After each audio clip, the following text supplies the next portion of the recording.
सदाशिवाय नमः। लंबोदरं परमसुन्दरमेकदन्तं रक्ताम्बरं त्रिनयनं परमं पवित्रम् ओदाद्दिवाकरनिभोज्वलकान्तिकान्तं विघ्नेश्वरं सकलविघ्नहरं नमामि। नमः परमहंस स्वादित चरण कमल चिन्मकरंदाय भक्तजनमानस निवासाय श्रीरामचंद्राय कृष्णत्वदीयपदपङ्कजपञ्जरान्ते अद्यैव मे विशतु मानसराजहंसः प्राणप्रयाणसमये कफवात पित्तैः कण्ठावरोधनविधौ स्मरणं कुतस्ते ध्याये नित्यं महेशं रजतगिरिनिभं चारुचन्द्रावतंसं रत्नाकल्पोज्ज्वलाङ्गं परशुमृगवरा भेते हस्तं प्रसन्नं पदमासीनं समन्तास्तुतममरगणैर्व्राघ्रकृत्यं वसानं विश्वाद्यं विश्वबीजं निखिलभयहरं पञ्चवक्त्रं त्रिनेत्रम् करचरणकृतं वा कायजं कर्मजं वा श्रवणनयनजं वा मानसं वापराधं विहितमविहितं वा सर्वमेतत्क्षमस्व। जय जय करुणाब्धे श्री महादेव शंभो। श्री लक्ष्मीनाथ समारंभं नाथयामुनिमध्यमाम् अस्मदाचार्यपर्यन्तां वन्दे श्रीगुरुपरम्पराम्। अञ्जनानन्दनं वीरं जानकी शोकनाशनं कपीशमक्षहन्तारं वन्दे लङ्काभयङ्करम्। भक्ति भक्त भगवंत गुरु चतुर्नाम वपुएक, इनके पद वंदन किए नासत विघ्न अनेक।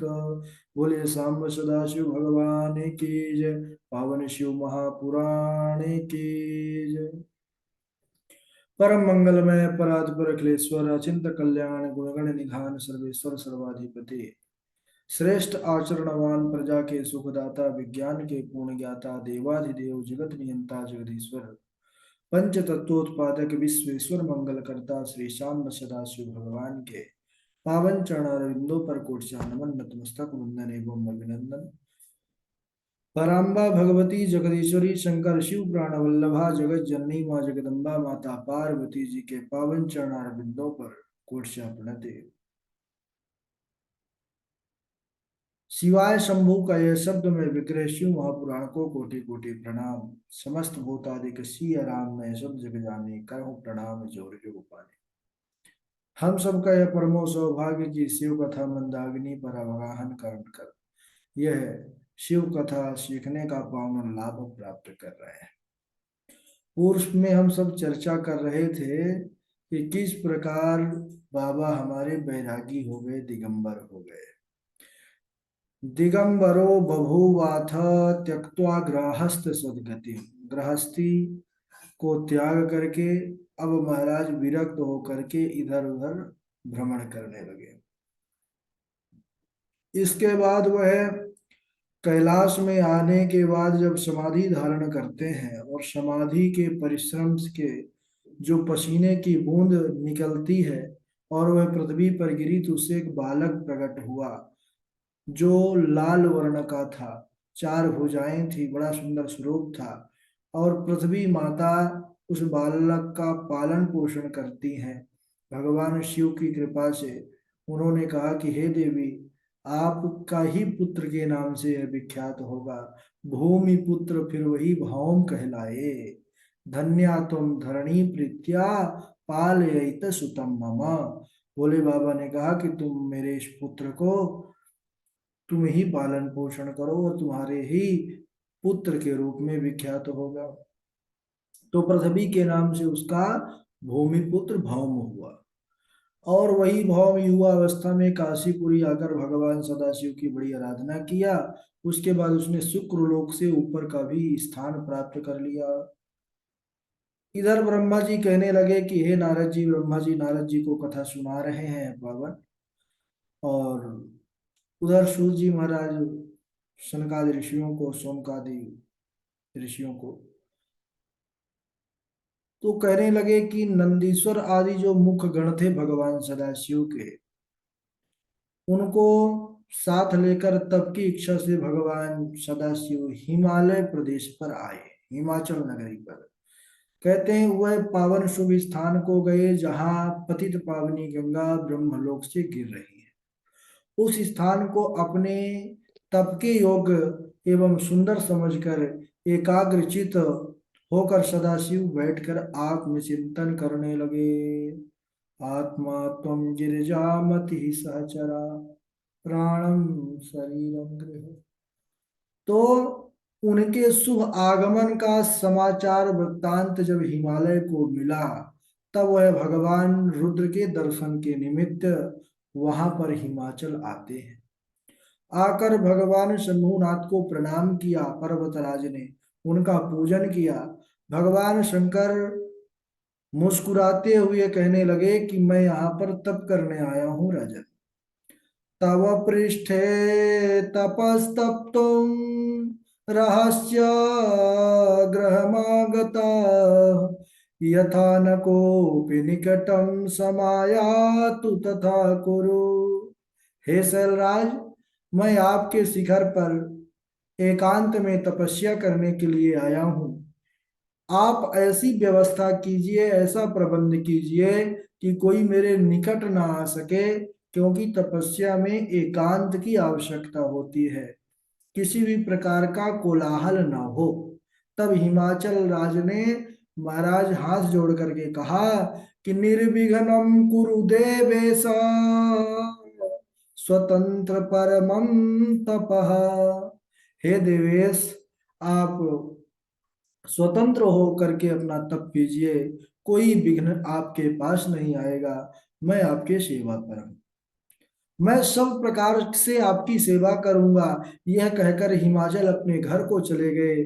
कुछ दिनों के बाद फल पुष्प आदि के साथ पहुंचे और अपनी पुत्री पार्वती को भी साथ लेकर के आए। वहां जगत के स्वामी भगवान रुद्र को प्रणाम किया और अपनी पार्वती पुत्री को सम्मुख ले जाकर के कहने लगे कि हे प्रभु, भगवस्त्वतनयामि त्वा सेवितुम चंद्रशेखरम। हे भगवान, यह मेरी पुत्री पार्वती है और यह आपकी सेवा करने के लिए बड़ी उत्सुक है। यह आपसे बड़ा स्नेह करती है, आपकी बड़ी भक्ता है, अतः आप इसकी आराधना स्वीकार कीजिए। और मैं इसी इच्छा से इसको साथ लेकर के आया हूँ। ये अपने दो सखियों के साथ आपकी सदैव सेवा करने के लिए उपस्थित रहेगी। हे नाथ, यदि आपका मुझ पर अनुग्रह है तो इसको सेवा के लिए आज्ञा दीजिए। तब शंकर जी ने पूर्ण चंद्रमा के समान मुख वाली सुंदर पार्वती को जब देखा, विशाल नेत्रों वाली, और तब हिमाचल से कहने लगे कि देखो पर्वतराज, भगवान शंकर भी लीला करते हैं। कहते हैं कि हे पर्वतराज, यह चंद्रमा के समान सुंदर रूपवती गुणवती यह तुम्हारी जो पुत्री है, यह बड़ी सुंदर है, इसलिए मैं इसका यहाँ पर आना पसंद नहीं करता, क्योंकि इस प्रकार की मायामयी स्त्रियों के आने से तपस्वियों की तपस्या में विघ्न पड़ जाते हैं। अच्छा, यहाँ पर भगवान शंकर ने कुयोगियों का लोकाचार दर्शाते हुए यह वचन बोले हैं। तात्पर्य यह है कि जो योगी नहीं है, बस योग का आडंबर किया है, तो वो लोग इस प्रकार के जो है चक्कर में पड़ जाते हैं। लोकाचारम विशेषेण दर्शयन्नि कुयोगी नाम। हे उधर, मैं तपस्वी योगी तथा सदा माया से निर्लिप्त रहने वाला हूँ।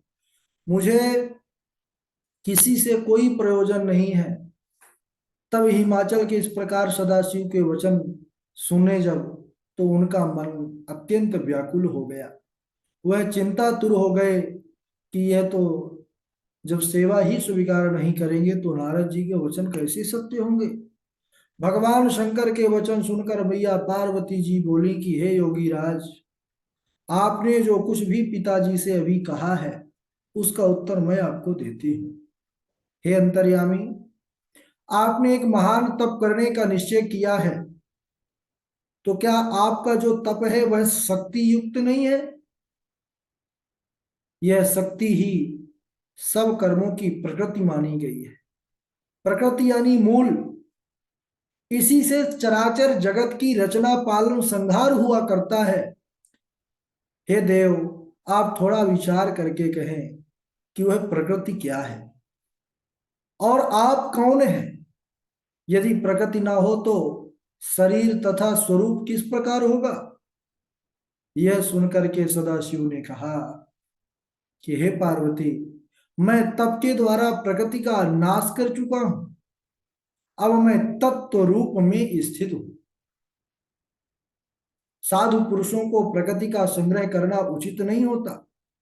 तब इस प्रकार के वचन सुनकर लौकिक व्यवहार के अनुसार हंसकर पार्वती जी कहने लगे कि हे योगीराज, आप किस प्रकार की बातें कर रहे हैं। थोड़ा सा विचार करके कहें, यदि आपने प्रकृति का नाश कर डाला है तो फिर आप किस प्रकार विद्यमान हैं। संसार तो प्रकृति से बंधा हुआ है।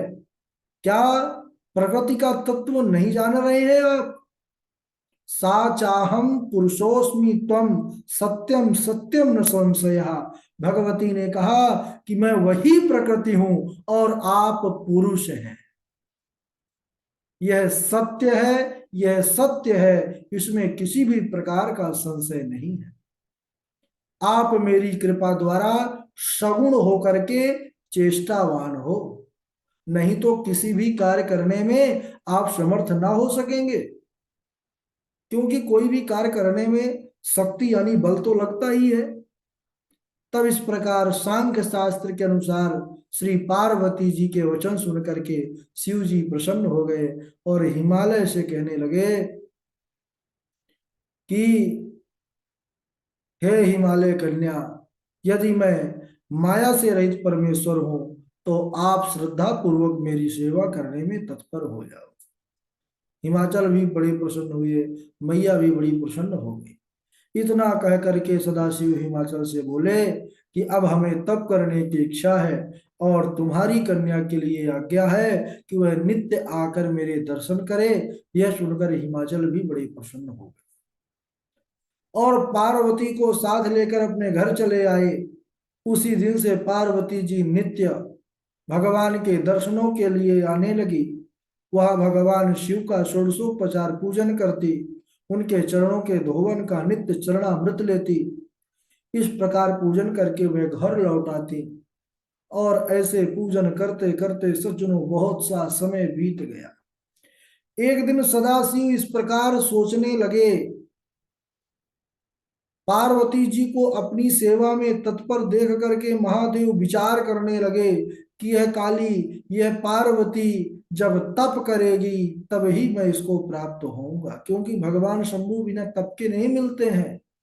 तदा च ताम ग्रहीष्यामि गर्भ बीज विवर्जिताम।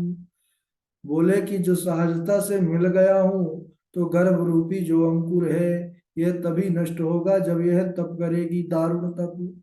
उसके द्वारा अभिमान का बीज तभी नाश होगा, इसको ग्रहण में तभी करूंगा। ऐसा विचार कर भगवान शिव अपने ध्यान में तत्पर हो गए, किंतु उनके मन में पार्वती जी के लिए एक प्रकार की चिंता ने घर कर लिया कि देवी ने तो तप नहीं किया और बिना तप के मुझे प्राप्त करना चाहती हैं। अब उसी कारण वे गिरजा को नित्य ही देखते और पार्वती जी भी श्रद्धा से शिव जी का चिंतन करती, पूजन करती, दर्शन करने लगी। इसी समय महापराक्रमी तारकासुर से अत्यंत पीड़ित होकर इंद्र आदि देवता तथा मुनियों ने रुद्र के साथ काली यानी पार्वती का योग कराने के लिए ब्रह्मा जी को जाकर निवेदित किया। तो ब्रह्मा जी ने कामदेव को वहां पर भेजा, क्योंकि पार्वती पूजा करने आती थी। अब बोले कि जाओ काम, तुम अपने बाण चलाओ और भगवान रुद्र को मोहित करो कि पार्वती से विवाह कर ले। तो वहां काम को भेजा। काम ने अनेकों प्रकार की माया फैला दिया महाराज, लेकिन भगवान रुद्र उस माया से नहीं बंध सके। वह माया उन पर ना चली, अपितु उल्टा काम को ही महादेव ने जला करके भस्म कर दिया, काम तमाम कर दिया उसका। पार्वती जी का फिर अभिमान भी नष्ट हो गया, और फिर नारद जी के उपदेशानुसार वह घोर तपस्या करके उन सती ने, पार्वती ने शिव जी को कालांतर में फिर पति रूप में प्राप्त किया। तब नारद जी क्या पूछते हैं ब्रह्मा जी से कि हे ब्रह्मन, कस्तार का सुरो ब्रह्मन् येन देवा प्रपीडिता कस्य पुत्रस्य वै ब्रूहि तत्कथां च शिव स्वयं। कि हे महाराज, यह तारकासुर कौन था और किस प्रकार देवता इससे दुखी हुए, कैसे यह पीड़ित करता था, और भगवान रुद्र ने, सदाशिव ने कामदेव को कैसे भस्म किया, यह मैं सुनना चाहता हूं। ब्रह्मा जी बोले कि हे पुत्र नारद, मरीचि के पुत्र कश्यप हुए, जिनकी दक्ष की दिति आदि 13 कन्या स्त्रियां थी।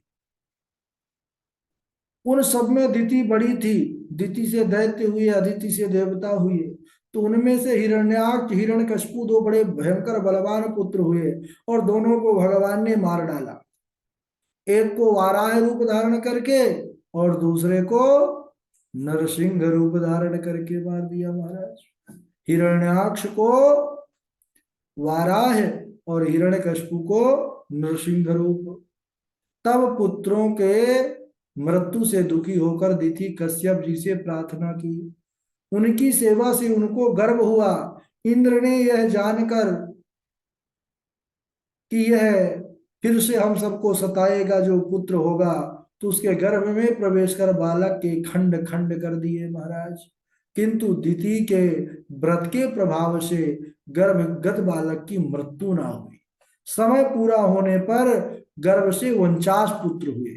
अच्छा, ये भागवत जी में प्रसंग सुने भी हैं कि एक गर्भ के ही 7 टुकड़े किया तो 7 रूप में हो गए, 7 के साथ साथ किया तो 49 हो गए। उन्हीं की यहाँ पर जो है चर्चा चल रही है।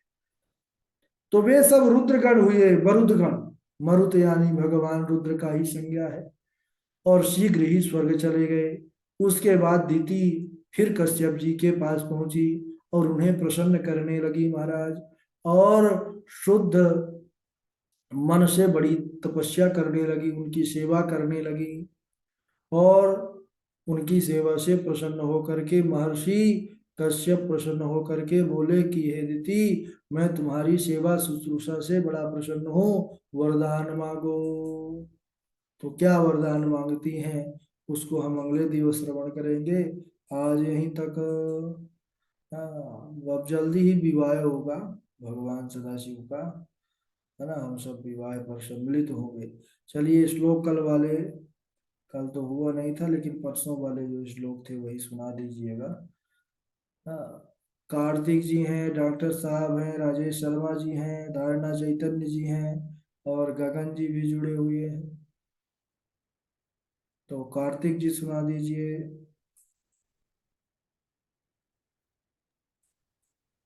जी गुरु जी, नादर नादर प्रणाम, चरण स्पर्श। हाँ, राधे राधे। जी गुरु जी। हरिभक्तो हि मां निन्देत् तथा सेवो भवेद्यदि तयो शापा भवेयुस्ते तत्व प्राप्तिर्भवे नहीं। दाक्षायणी सती देवी त्यक्त देहा पितुर्मुखे, कथम गिरिसुता ब्रह्माण बभूव जगद अंबिका। अरस्त्युतरस्यां दिशि वै गिरिशो हिमवान् महान्, पर्वतो हि मुनिश्रेष्ठ महातेजाः समृद्धि भाग। धन्यवाद गुरु जी। बहुत अच्छा। पंडित राजेश शर्मा जी। गुरु जी प्रणाम। हाँ गुरु जी प्रणाम। जी सुनो। हाँ गुरु जी मैं नहीं कर पाया था, थोड़ा सा बाहर बाहर भी था, मोबाइल खराब हो गई थी, अच्छा अच्छा अच्छा। तो मैं नहीं कर पाया गुरु जी श्लोक का। राधे राधे गुरु जी। हाँ डॉक्टर साहब सुनाइए। मत सुता जात कम ब्रूहि, गुण दोष समुद्भवम्, कस्य प्रिया भगवती भाग्यवती भविष्यति सुता मम। महासाध्वी च सर्वासु महानंदरी सता, एका विलक्षणा रेखा तत्फलं शृणु तत् तत्वत्। योगी अग्नो अग्नो अगुणो अकामी मात तात विवर्जित, अमानो शिव भेषश्च परिरस्या किले दशा। योगी नग्नो अगुणो अकामी मात तात विवर्जिता, अमानो शिव वेशश्च पतेरस्या किले किले दश। योगी नग्न शिव वेशधारी, निर्गुण निष्काम, माता पिता से रहित, मान विहीन और अमंगल वेश वाला, मतलब इनका पति होगा। बिल्कुल बिल्कुल बहुत बढ़िया। तादृशो अस्ति वरम शंभो, लीला रूप धरा प्रभु। कुलक्षणाय कुलक्ष कुलक्षानि सर्वाणि तत् तुल्यानि सदैव गुणै। प्रभु दोषो न दुखाय, दुखो दो अत्य प्रभु हिसै। रवि पावक गंगा नाम तत्र गेया निदर्शना, तत्र गया निदर्शना। राधे राधे गुरु जी। जी। धारणा चैतन्य जी हैं। राधे राधे आचार्य जी। हाँ। चैत्रमासं समारम्भ सप्तविंशतिवत्सरां शिवां सम्पूजयामास पत्यार्थेनन्वहं रता। वरं ब्रूहि महासाध्वी यत्ते मनसि वर्तते। सुप्रसन्नना च तपसा तवाहं गिरिकामिनि। प्रथमं शतपुत्रा मे भवन्तु जगदम्बिके। सूता भव मम शिवे देवकार्यार्थमेव हि। तत्रैका बलवान् मुख्य प्रथमं सम्भविष्यते। सत्यस्ते सत्य सुप्रीते सत्ययोने च सत्यत।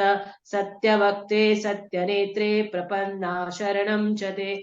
मही मङ्गलभूयिष्ठा स्वनग्राम सागरा। मुमुदु साधवः सर्वे सतां दुःखममुद्धृताम्। आविर्बभूव परतो मेनया निजरूपतः। वसन्त वसंत तौ मधौ मासो। चलिए ठीक।